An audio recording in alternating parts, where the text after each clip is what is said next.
boyfriend wants to break up with me because I'm not a drinker? Ah! Okay, we're putting Alex in timeout.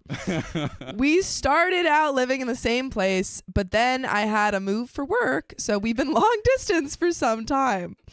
Finally, I got the opportunity for an internal transfer so we could be in the same place.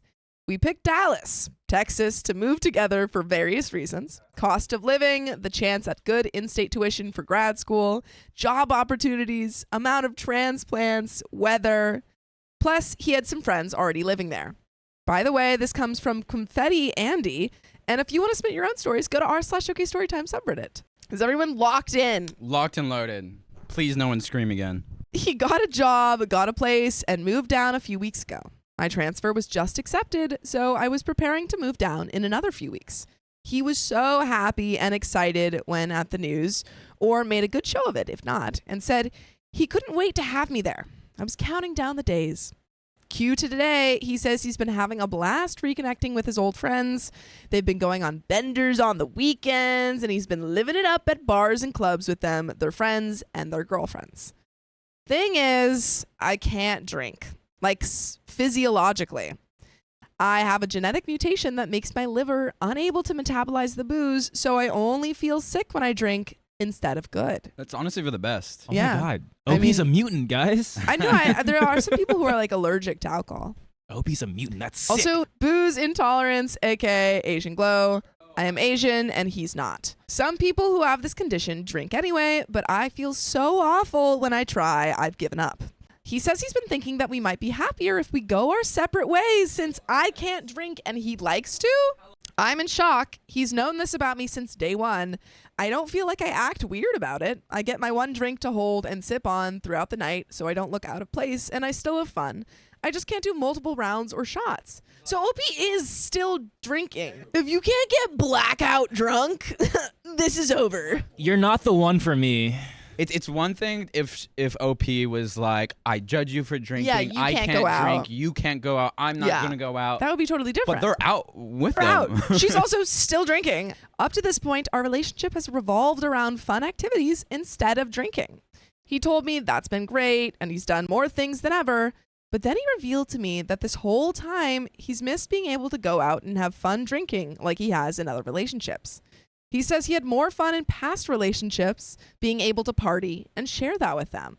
I don't want to judge him, but he Cue the sounds like an judgment. alcoholic. I think if you need your partner to also drink at the same level that you are, you're relying on it maybe a little too much. Like you're ending relationships over it. I disagree. I think it's, Huh? as someone who doesn't drink, Yeah. I think it's more of like a lifestyle thing of like, we're drinking, we're going out, we're going to clubs, like people doing this like every day of the But weekend. I and don't it's think like, you need you don't another need to person drink. to do it. Yeah, you don't need to drink to have a good time. Yeah.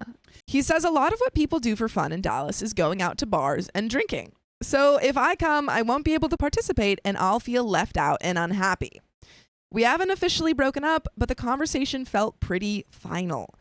I'm reeling. Moving to Dallas still makes sense for all the same reasons, and I can afford it just fine, but I didn't expect to have to do it alone. I'm also feeling discouraged over the idea that I won't be able to make friends in Dallas if I can't drink. It's tapped into a major insecurity of mine. I've struggled in the past because the other people who don't drink either do so for religious or moral reasons or are the kind of people who don't like going out altogether. So I don't connect with them as much. I do like to go out and have a good time. I even go to raves. I just do it sober. Well, Yeah, so Then- they have, that's what I'm saying. It Yeah. seems like they have the same lifestyle. it seems like they're She's doing the just not same drinking. thing. I don't Yeah. know. Yeah. It seems like he's It's just trying to weird. say something, but he's not saying what the thing he actually wants to say. But then if I'm in a group that's drinking, they feel weird if I'm not drinking too. Not gonna lie, it sucks. In my opinion, it actually bothers people. So that makes me feel bad and out of place. But I can't help how I was born. Sometimes it's hard not to feel defective. Now I'm wondering if I should still go through with the move alone. Is this going to be a major friendship barrier in Dallas? Are there people out there who are outgoing and like to be wild sometimes, but also sober? Yes. Yes, a lot of people. Yes. A lot more people nowadays, too, Yeah, like and to it's be great. sober. Are there people out there who are outgoing and like to be wild sometimes, but are still sober? Where do I find them? Relevant comments. Red Rose Beetle. This reads to me like he moved to Dallas, reconnected with friends, and started living like he's single again. and found that he's enjoyed it and possibly found someone else. OP says that hurts like heck to hear, but that would make a lot of sense. The Bram, he says he's been thinking that we might be happier if we go our separate ways since I can't drink and he likes to. If he actually said this, full stop on moving to Texas. Considering your dilemma has several blindingly obvious compromises and solutions, which you should have thought of, I think it's likely something else is going on here, and he's looking for excuses to end the relationship. Agreed. That's what it sounds like. Yeah.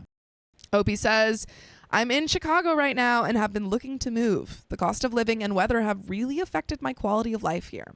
I also wanted to go to grad school in the next couple of years, so I need to be saving money. Dallas seems like a place I could have the large city experience I want, different things to do, young people, transplants, downtown living, with the standard of living I want, but still be putting away money. My big concern is that it is like he says, that the drinking culture there is too pervasive for me to fit in. I have sensitive needs says, if you survive the drinking culture in Chicago, then I'm sure you can survive elsewhere. Yeah, shout out to Malort. I think there's something that has either happened or externally or internally inside of him that he is not sharing and he's making an excuse, or that, like someone said, that it just became very important to him because he started doing it more and realized something of like, oh, this just isn't a match, and now I'm going to communicate that this isn't a match, but I'm going to do it in a way that doesn't really make sense. John, we're going to get back to the story, but you're old. You're as old as me now, pal. I might be as old as you, but I feel like you have oodles more wisdom. I've got some wisdom in this old noggin. You got a piece of wisdom for me right now? Always respect your And I think the other piece of wisdom that I've learned from John is join OK Storytime memberships. Yeah, that's freaking right. We have 60 plus hours of exclusive live streams on Monday, Wednesdays, and Fridays. It's only $5 a month, so go to the link in our description, youtube.com/OKOP show/join. Get it now while I'm still alive. Now back to the story. Long story short, we had a discussion and broke up that week. Not gonna lie, those first couple months were hard. It felt like the rug had been pulled out from under me and I was totally unsure what to do next. I was torn between sheepishly asking my company to withdraw the transfer or going ahead and moving alone to what felt like my ex's city. Either way, the clock was ticking on my apartment lease. The anxiety was keeping me up at night and the lack of sleep only made things worse.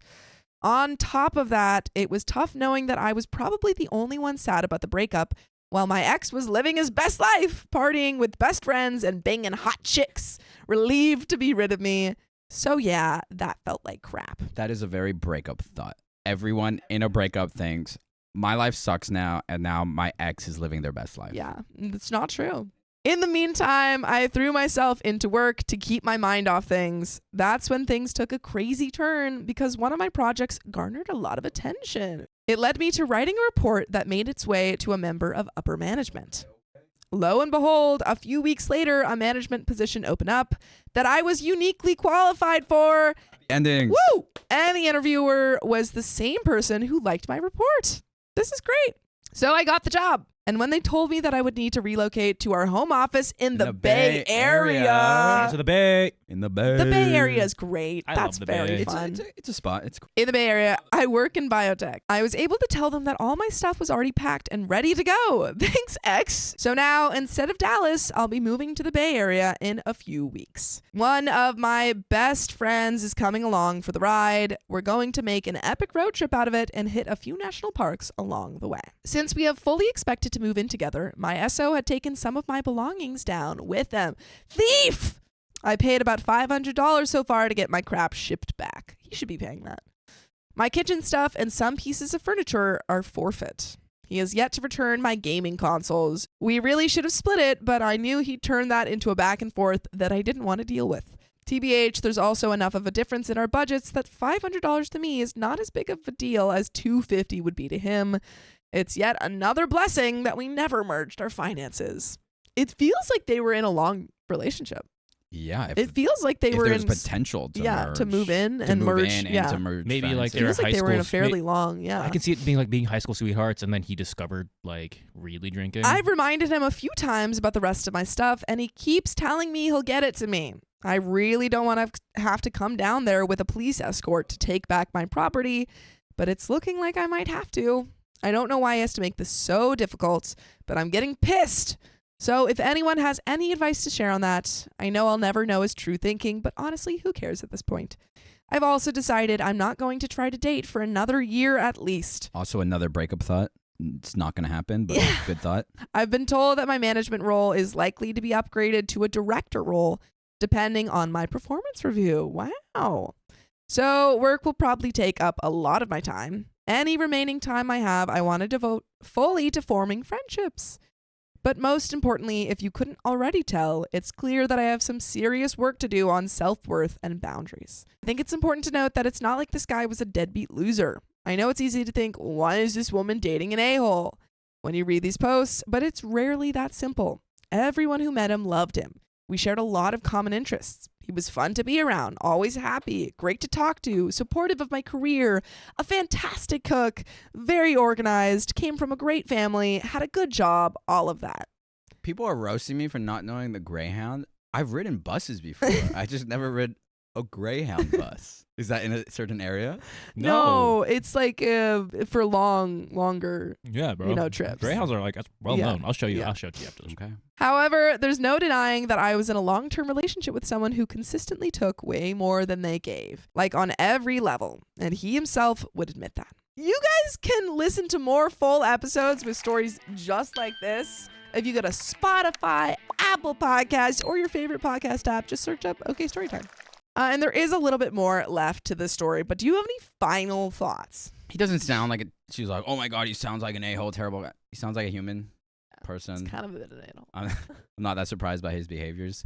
Seems like OP doing great, just got promoted. Doing so is much better. Going to the Bay Area, is focusing on friendships, and is maybe challenging the assumption that she can't make friends if Yeah, you're not exactly. drinking. And then also she was seeking advice for getting her stuff back. I would text him, ask him to call about logistics, Yeah. and then on the phone ask and not be aggressive, but be like, when Hey, I need this. No, don't even say when. Just be like, hey, can you? I need this weekend. Sure. Like, give him a deadline. Yeah, give him a deadline. Yeah, just say Either like, I need ask this him this his weekend. deadline and Yeah. have him like commit to something, or like be like, I need it by this. Yeah, like say like, let's do Saturday at 10 a.m. Yeah, but a text. Yeah. Frick texting. Doesn't work because they'll just ignore it. Yeah. So you don't want to go back and forth with texting. Set up a call. I want to take this time to work on myself so that I never accept that kind of situation again. But when I do decide to put myself out there again, it's the Bay Area. God knows there will be plenty of guys around who also get Asian glow and will understand why I'm not drinking, lol. Irrelevant comments. NYC Quilt says, good for you. I think your plan to work on just developing a friend circle while figuring out your relationship patterns is a good one. Getting back your stuff. I don't want to be insensitive, but is anything there worth flying back for? Or are there things of sentimental personal value? If it is stuff with monetary value, you might want to ask r/legal advice if there's a legal way to recover it. If it's the latter, is he just being lazy because he knows you're far away? Then give him a deadline with a consequence, yeah. Or is he someone who chronically can't get his crap together? You might be able to hire one of those organizer types to take a list and pack it up. Opie says, it's sort of a mix. He has a full set of my dishes, which is technically replaceable, but I specifically picked this set out because I like the style and pattern. It's probably $250 of pretty good quality dishware. He has my souvenir mugs, which have sentimental value to me. Monetary value there is maybe $100. The gaming console are actually my old GameCube and PS2 along with their games. Those are sort of a sentimental value nostalgia things, even if they're technically replaceable. Although I would have to put some work into finding resale items to replace them. What I suspect is that the dishes are a matter of effort, because he knows he'd have to put work into packaging fragile items. But I also suspect he hasn't sent my consoles because he's enjoying playing Smash on the GameCube. When I searched the subreddit, some people mentioned sending certified mail with a deadline. And that is the end of that story. As a stream that started with a happy ending. Yeah, exactly. I agree. I think OP got out of a kind of relationship, and everything seems to be going really well for OP now.